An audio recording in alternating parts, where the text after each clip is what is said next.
florestas de eucalipto são boas ou ruins para o meio ambiente? Na luta contra as mudanças climáticas, as florestas são nossas melhores aliadas. É que além de absorver gás carbônico da atmosfera e armazenar esse carbono durante muito tempo, as florestas também regulam o ciclo de água e de vários outros nutrientes do qual vários seres vivos dependem, incluindo eu e você aí, que está assistindo esse vídeo. Não à toa, diversos acordos internacionais, como o Acordo de Paris e o Desafio de Bonn, determinam que, além de conservar florestas, os países devem também plantar mais florestas. E olha só, há um tempo atrás saiu essa notícia aí. Florestas plantadas no Brasil somam 9,3 milhões de hectares em 2020. Quem lê só o título da matéria pode até pensar, olha só que notícia boa, o Brasil está plantando árvores para ajudar na luta contra as mudanças climáticas. Só que logo no começo da matéria, a gente já descobre que se tratam de florestas formadas praticamente por uma árvore só, o eucalipto. Uma árvore que não tem lá uma fama muito boa. O senhor não gosta de eucalipto? Não, senhor. Mas como pode uma simples árvore ter uma fama tão ruim? Será que o eucalipto é ruim para o meio ambiente?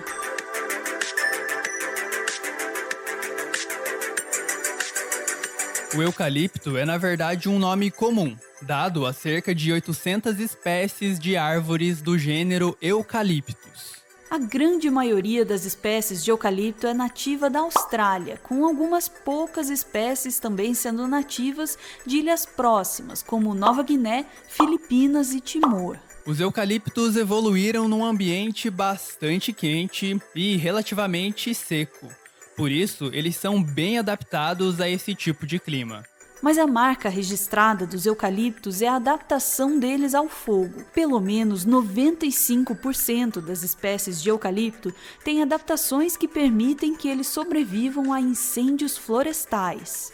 Esses eucaliptos possuem brotos dormentes, que ficam protegidos embaixo da casca, no tronco, ou em estruturas que ficam próximas às raízes, embaixo do solo. Quando uma floresta de eucalipto é atingida por um incêndio, os brotos que antes estavam dormentes acordam e começam a se desenvolver para regenerar a árvore. E assim, uma floresta de eucalipto atingida pelo fogo renasce das cinzas quase que literalmente.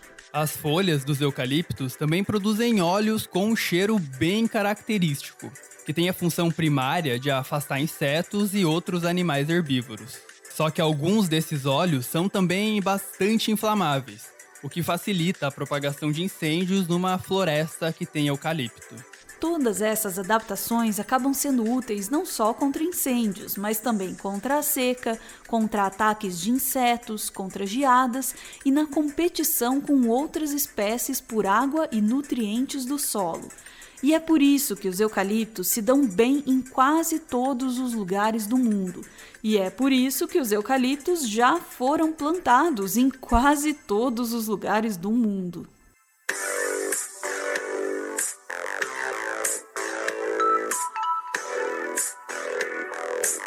Parte dessas adaptações que fazem dos eucaliptos árvores super competitivas são bastante antigas. Elas surgiram há cerca de 60 milhões de anos lá na Austrália. Tempo mais do que suficiente para haver um certo equilíbrio entre os eucaliptos e os outros bichos e plantas australianos, embora as mudanças climáticas já estejam quebrando esse equilíbrio. Só que o eucalipto se tornou um dos cultivos mais valiosos do nosso tempo. É uma árvore que cresce rápido, que se dá bem em diversos climas e que dá para aproveitar quase tudo. Desde as folhas para a extração dos óleos essenciais, até a casca e o tronco como fontes de celulose, madeira, lenha e carvão. Por isso, o eucalipto já não é mais encontrado só na Austrália. Existem florestas de eucalipto em pelo menos 90 países. Fora da Austrália, o lugar do mundo onde mais tem eucalipto é o Brasil. Fora da Austrália, os eucaliptos são considerados espécies exóticas ou alienígenas. Esses eucaliptos só chegaram nesses outros lugares porque foram transportados e plantados por seres humanos. A gente já fez um vídeo aqui no Meteoro falando sobre os prejuízos causados pelas espécies alienígenas. A gente vai deixar o link do vídeo na descrição para você assistir, mas claro, só se você quiser. A maior parte dos bichos e plantas de outros continentes não tem adaptações para competir de igual para igual com espécies tão competitivas e tão bem adaptadas a climas mais extremos, como são os eucaliptos. Os eucaliptos plantados ainda têm outra grande vantagem. Ao contrário das espécies nativas sem valor econômico, eles passaram por décadas de seleção artificial e melhoramento genético para absorverem mais água e nutrientes e serem mais resistentes ao fogo, à seca, ao ataque de pragas agrícolas e até ao frio. Alguns estudos, por exemplo, mostram que os óleos liberados pelas folhas dos eucaliptos para afastar insetos também podem inibir o crescimento de plantas nativas. O eucalipto também pode absorver quase toda a água do solo, não deixando quase nada para as espécies nativas que chegam depois. O resultado disso tudo é o que alguns chamam de deserto verde. Dentro de monoculturas de eucalipto, você quase não vê outras plantas e animais nativos. Só eucalipto. E é por isso que o seu Djalma, que apareceu no começo desse vídeo, não gosta de eucalipto. O senhor não gosta de eucalipto? Não, senhor. Por quê? Porque seca a água. O seu Djalma mora no Maranhão, na região do Baixo Parnaíba. Nessa região, o avanço de monoculturas de eucalipto ameaça as fontes de água, ameaça a biodiversidade local e, pior, ameaça a segurança alimentar dos povos tradicionais que dependem da água e da biodiversidade para sobreviver. A responsável por esse iminente desastre ambiental e social é uma empresa que tem fama pior que a do próprio eucalipto.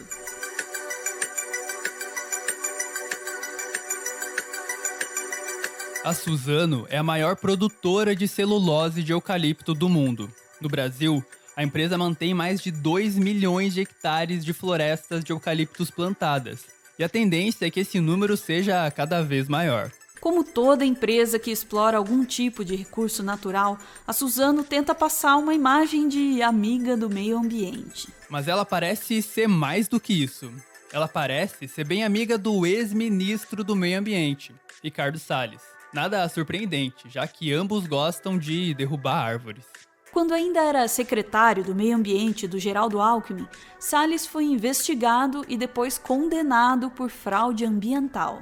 De acordo com o Ministério Público de São Paulo, Salles adulterou um mapa de proteção ambiental para favorecer diversas empresas.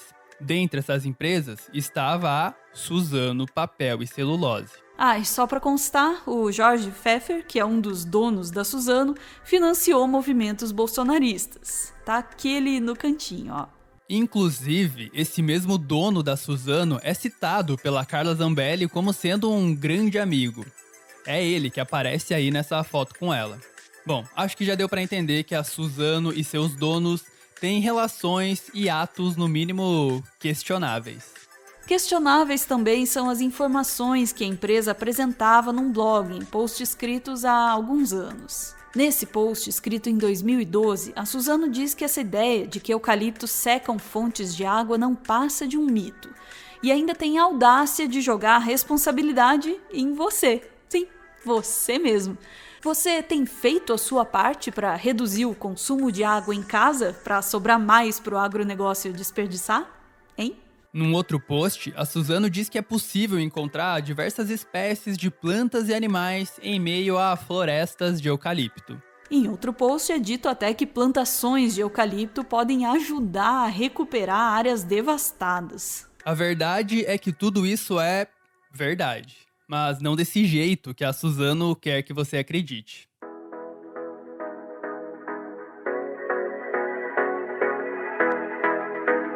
Você pode estar um pouco confuso. Como uma árvore que seca o solo e que impede o crescimento de plantas nativas pode ajudar a recuperar árvores devastadas? Recuperar e restaurar uma floresta que foi derrubada pode não ser tarefa fácil.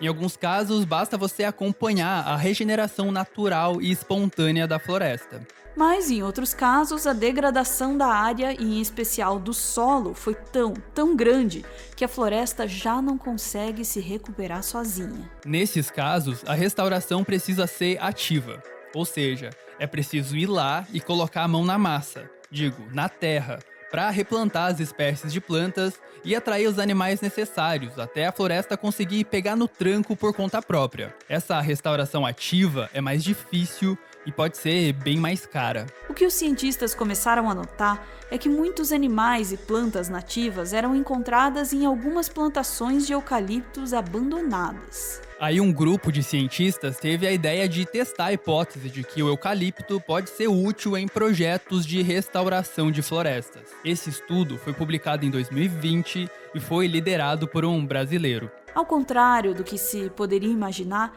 nas áreas devastadas onde houve plantio de espécies nativas misturadas com o eucalipto, a floresta regenerou tão bem quanto na área somente com espécies nativas. Quando os eucaliptos cresceram, eles foram cortados e vendidos. O valor de venda desses eucaliptos cobriu 75% dos custos desse plano de restauração. Mas a floresta nativa continuou lá. Tá, mas por que no Maranhão a floresta de eucalipto seca o solo e nesse estudo ele até ajudou a restaurar a floresta nativa? Primeiro, tem a ver com o tipo e objetivo da plantação. No Maranhão, o que a Suzano tem plantado são monoculturas de eucalipto. Ou seja, só eucalipto e mais nenhuma outra espécie. Esses eucaliptos crescem, são derrubados e dão lugar a outra monocultura de eucalipto. Já no estudo de restauração, os eucaliptos foram plantados em meio a outras árvores nativas.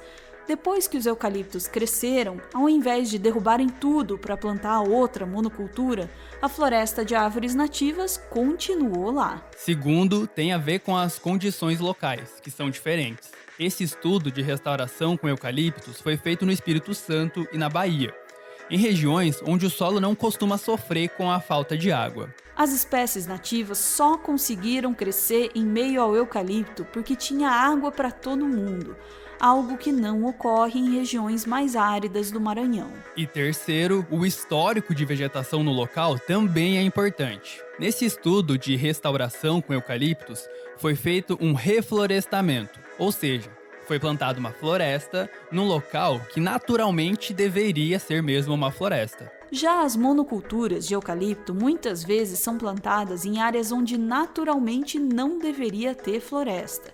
É o chamado aflorestamento. No Brasil, isso ocorre principalmente nos campos naturais do sul do Brasil e nas savanas do Cerrado no Nordeste, Centro-Oeste e Sudeste do país. E é isso que acontece em várias partes do Maranhão. Está sendo plantada uma floresta de eucalipto onde não deveria sequer ter floresta, mas sim cerrado. O Cerrado é o berço das águas no Brasil. É lá que nasce a maior parte dos principais rios responsáveis pelo abastecimento hídrico do nosso país. O avanço de monoculturas como a de eucalipto pode quebrar o ciclo hidrológico do Cerrado e, consequentemente, afetar o abastecimento de água de grande parte do país.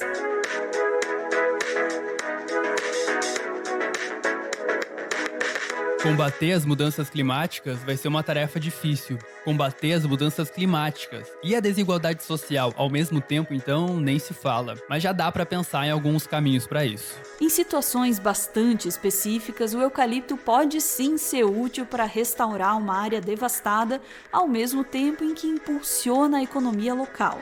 Mas também existem outras alternativas de restauração ativa. Os sistemas agroflorestais, por exemplo, combinam o plantio de árvores nativas com o cultivo de alimentos e podem gerar melhores resultados ambientais, econômicos e principalmente sociais. A melhor época para plantar árvores já passou, foi há uns 20 ou 30 anos. Mas a segunda melhor época para plantar árvores é agora. Só não dá para sair plantando qualquer coisa em qualquer lugar.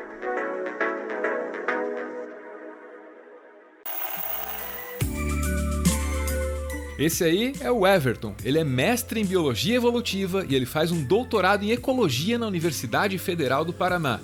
E ele é fã do Carl Sagan, mas aí também, quem não é? O Everton é o responsável pela pesquisa e pelo roteiro do Meteoro.exp, o nosso quadro de biologia que você acabou de ver.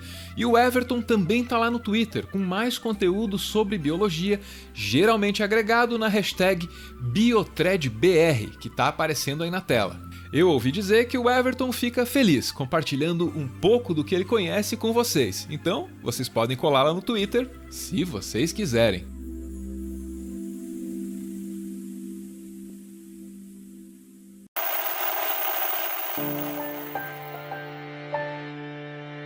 O Meteoro é mantido graças a uma campanha de financiamento coletivo.